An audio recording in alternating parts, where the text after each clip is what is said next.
Porque aquí la tenemos a Celeste Fierro con nosotros. ¿Cómo estás, Celeste? Hola, ¿cómo están? ¿Bien y vos? Bien, bien. ¿Qué te pareció el resultado de las PASO? Bueno, en primer lugar para tu espacio y después el Candidata resultado, ¿no? ya ahora. Sí, ahora candidata. Candidata a diputada. Bueno, para el gobierno creo que es parte también de este cambio de gabinete, fue un golpe grande el que recibió en las elecciones, que motivó a estos cambios. La verdad es que está lejos, creo, de lo que decían de haber escuchado las urnas, porque nosotros sí somos muy críticos en el sentido de hacia dónde va ese gabinete. Creemos que es más un giro hacia la derecha. No podemos olvidar quién es Mansur, no podemos olvidar quién es Aníbal Fernández, el mismo Domínguez en Agricultura. O sea, ya han sido parte de distintos gobiernos. Mansur, un declarado antiderecho. Aníbal Fernández ha sido el responsable político de la masacre de Avellaneda. Digo, es todo un sector que yo creo que está bastante lejos de el llamado de atención que fueron las elecciones sobre la política económica que ha llevado adelante el gobierno en el último periodo. O sea, con el IFE 4, ponele la ayuda a las pymes, no sé, la inyección o más de la asignación universal por hijo, o sea, para vos no alcanza, diríamos. Ese no es el mensaje de la urna. Exactamente, yo creo que eso sigue siendo insuficiente y es parte de lo que debatimos siempre. Ustedes, fíjense que esta misma semana hubo un pago al Fondo Monetario Internacional. La deuda contraída por el gobierno de Macri, casi 2.000 millones, lo que significaría alrededor de un IFE de 40.000 pesos, pero no para 2 millones de personas. Sería casi para 5, 6 millones o más. Entonces, esa es la situación. Digo, ¿a dónde siguen estando las prioridades? Y creo que eso no va a hacer que salgan de la pobreza más del 50% de la población. Es el propio ministro de Economía que dice que hay subejecución del presupuesto, por ejemplo, en obra pública. Nosotros hemos dicho, la obra pública es fundamental para poner en funcionamiento toda una rama de la producción que no solamente garantiza trabajo genuino, sino, por ejemplo, podés garantizar la construcción de viviendas con el déficit habitacional que existe en el país. Entonces creo que siguen faltando medidas concretas para salir de la crisis en la que estamos y se siguen garantizando los intereses del Fondo Monetario Internacional, de las grandes corporaciones. Entonces, en esto creo que la clave de la discusión es cómo hacemos para fortalecer las fuerzas que planteamos que hay otra alternativa. Y creo que en esto, vuelvo a su pregunta inicial, las elecciones PASO nos mostraron a la izquierda como la tercera fuerza a nivel nacional. Eso creo que nos da la potencialidad para salir a disputar con muchísimo más caudales de votos hacia las generales, para tener más diputados nacionales, acá legisladores. Ahí quiero ir un poco, porque ¿qué lectura hacen ustedes de lo que ha pasado en el otro extremo? En la otra punta, ¿no? Donde hay candidatos con discursos muy violentos, de ultraderecha.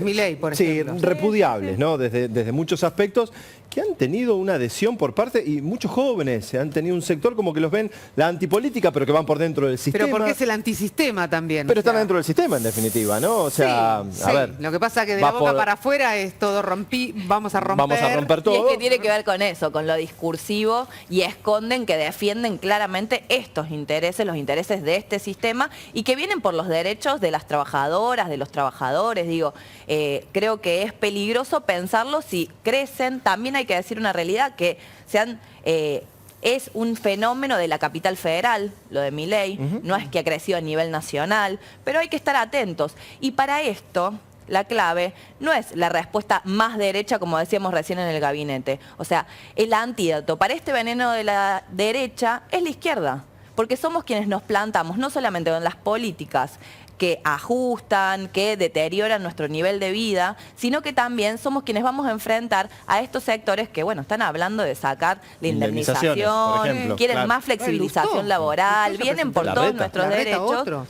Entonces, ¿no? Hay que estar en la calle acompañando cada una de las luchas, y en eso, desde la izquierda, tenemos la garantía, tienen la garantía, no solamente quienes nos votan, sino las trabajadoras y los trabajadores, que saben que si estamos en esos lugares, somos garantía de que nunca vamos a votar en contra de los trabajadores, nunca vamos a votar para seguir garantizándole los pagos al Fondo Monetario Internacional de esa deuda fraudulenta que nos han endeudado por años con ningún beneficio para la población, y sin embargo se sigue pagando. Entonces, en eso creo que es clave seguir impulsando la necesidad de fortalecer a la izquierda como esa alternativa, y bueno, ahora hacia noviembre tenemos la pelea y la disputa para tener más diputadas, más diputados. Acá en la ciudad volvemos a insistir con nuestra compañera Carolina Cáceres, enfermera, para que esté como legisladora y que la enfermería tenga su banca por el reconocimiento. Todo el equipo de salud creo que ha sido clave en toda la pandemia y sin embargo vemos cómo se lo sigue tratando como descartables. ¿Y por qué crees que, a ver, había una expectativa muy alta en el gobierno,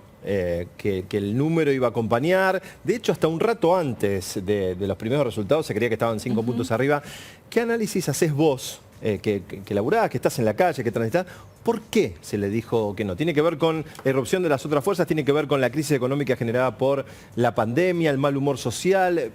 ¿Cómo lo analizan desde el Yo creo que hay un mal humor grande, que es justamente por la falta de políticas concretas. Creo que la tibieza del gobierno, y lo hemos discutido mucho durante todo el año pasado con la pandemia, nosotros decíamos, la pandemia dejó en evidencia que este sistema no da ninguna respuesta para las mayorías sociales, que hay que tomar medidas concretas que las proponemos las socialistas, quienes somos de izquierda, y el gobierno, por ejemplo, atinó a decir de palabras, ¿se acuerdan cuando hablaba de la necesidad de la unificación de todo el sistema de salud?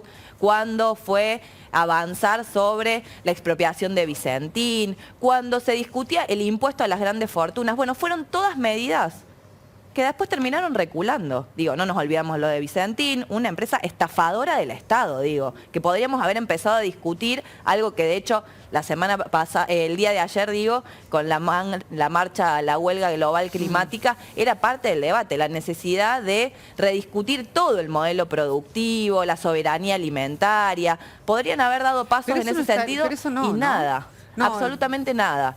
Con lo del sistema de salud, nada. Se siguió bancando a las grandes corporaciones y las empresas que hacen negocio con la salud en vez de garantizar realmente mayor presupuesto para la salud pública. Pero ahora, por ejemplo, bueno, hay medidas relacionadas a la salud que tiene que ver el chau el tapabocas, chau el uso de barbijo en lugares abiertos, el tema de las reuniones también, la vacunación, o sea... ¿Tampoco son medidas que están piolas, diríamos, como mensaje a la sociedad? Mira, yo creo que son piolas en este sentido, más desde el punto de vista electoral. Ajá. Yo creo que han tomado esas medidas para lograr agarrar un sector de la población que, por supuesto, ¿quién no está cansado de la pandemia, del tapabocas? El problema es si se pone en riesgo o no la salud de las mayorías. Porque la apertura del ingreso de otros países también no es que está controlada la variante Delta, por ejemplo. Entonces yo creo que son medidas más ligadas a lo electoral que a lo sanitario. Entonces por eso decimos, ojo con estas medidas que hay que tener en cuenta para ver cómo se sigue encarando, porque la pandemia no se termina por decreto, no se termina con una medida. No. Entonces, en esto creo que es importante también plantearlo. Es verdad, pero estamos viendo también, mira, justamente estaba repasando los casos de hoy. Hoy son menos de 1000 casos, ¿no? Sí. Detectados, afortunadamente. Indudablemente el plan de vacunación también genera algún tipo de impacto positivo. Sí, que tiene que seguir y que tiene que avanzar, no, por supuesto. Nosotros porque estamos hablando de la ciudad de Buenos Aires y provincia de Buenos Aires, pero si uno amplía el mapa y te vas, por ejemplo, bueno, Tierra del Fuego anunció inmunidad de rebaño. Bariloche está por anunciarlo, de hecho, porque la vacunación ha sido enorme, de hecho hasta pusieron el autovac. Hay algunos lugares donde están que no han tenido casos y es la felicidad del equipo de salud. Bueno, esta semana en el Posadas, en el Hospital Posadas no había, por primera vez en 18 meses, no había internados en terapia intensiva con COVID, ¿no? Porque bueno, vienen descendiendo obviamente los casos, así que algún tipo de apertura me parece que en ese sentido era un poco necesaria. El problema a mí que se me viene es el tema del norte, porque a partir de ahora, con la apertura de fronteras y demás, entonces ahí el norte es algo que por ahí habría que mirar un poquitito más con lupa, ¿no? Pero de todas maneras sostienen que está bien, diríamos. Bueno, también hay debates, claro. Yo creo que las medidas necesarias, y siempre lo planteamos así, es mantener el nivel de testeos, es la necesidad de reforzar el sistema de salud. Yo digo, el equipo de salud se pone muy contento cuando no hay casos, porque están extenuados y sin embargo no se ha garantizado los salarios dignos. Digo, cuando nosotros hablamos que los trabajadores asalariados no cubren una canasta familiar, son las enfermeras, los enfermeros, quienes están peleando desde hace años, por ejemplo, acá en la ciudad, su reconocimiento, y son esos que tienen que tener doble trabajo. Por eso creo que es clave también entender la pelea para que se destine mayor presupuesto para la salud, mayor presupuesto para la asistencia social. Recién decíamos lo de el IFE. Sí.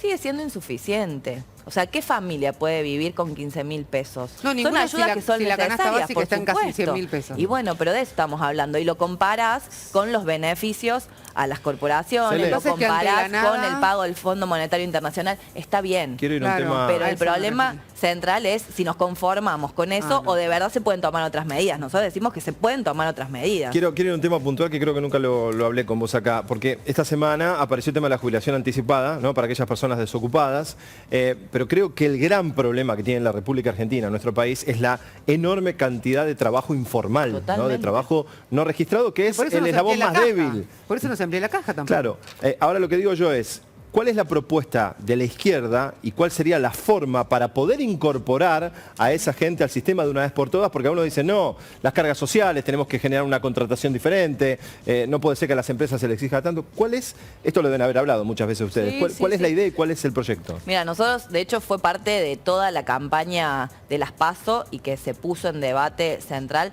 Lo primero nosotros es que creemos que todas las trabajadoras y los trabajadores tienen que tener un salario igual al costo de vida real. O sea, recién hablamos, hace falta más de 100.000 pesos para poder estar por arriba de la canasta familiar. Eso es lo primero. Y después, que en la situación actual, si nosotros avanzamos en discutir, reducir la jornada laboral en 6 horas, 5 días, repartir esas horas, podríamos aumentar entre un 20 y un 25% la cantidad de trabajadoras y trabajadores asalariados. Ahora, es que si yo me pongo en negociación con vos, te digo, fantástico, pero si yo achico la carga horaria...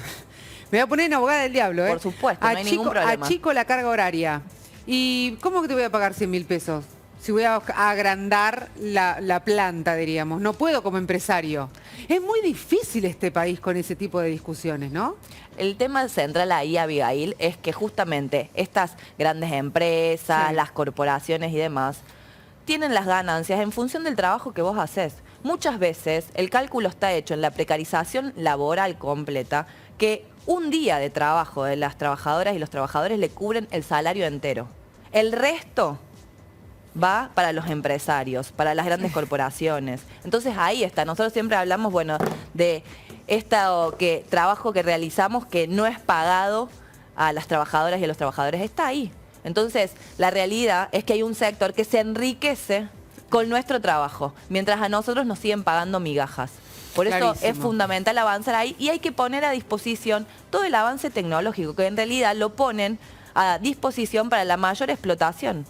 Porque si ponemos de verdad todos los avances tecnológicos en función de las necesidades de las trabajadoras, de los trabajadores, se podría garantizar menos horas, mayores condiciones de trabajo, todos los derechos garantizados, pero por supuesto nos tenemos que no solamente organizar en estas peleas, porque lo que se viene es lo contrario, digo. Nosotros decimos que esto se puede hacer, recién decíamos, bueno, ¿qué se puede hacer y se tendría que hacer? Bueno, nosotros estamos convencidos que es esto. Sin embargo, escuchamos de los otros sectores que vienen por sacar la indemnización, para flexibilizar aún más las contrataciones. Entonces, a eso es lo que nos tenemos que enfrentar, que ya lo hicimos durante el gobierno de Macri con la reforma previsional, que no lograron pasar la reforma laboral, pero lo siguen intentando hacer rama por rama. Entonces, muy atentos, y es fundamental la organización de las trabajadoras y los trabajadores, porque lamentablemente las centrales sindicales durante todo este periodo que se han licuado los salarios de los trabajadores, ¿ustedes los vieron? Bueno, nosotros no los vimos en ningún lado. Entonces, quienes tendrían que estar defendiendo nuestros derechos no están en la calle, sino estuvieron haciendo campaña por el gobierno. Cele, muchísimas gracias. No, gracias a ustedes. Saludo para Villa Allende, para la provincia de Córdoba. Claro. Mandamos.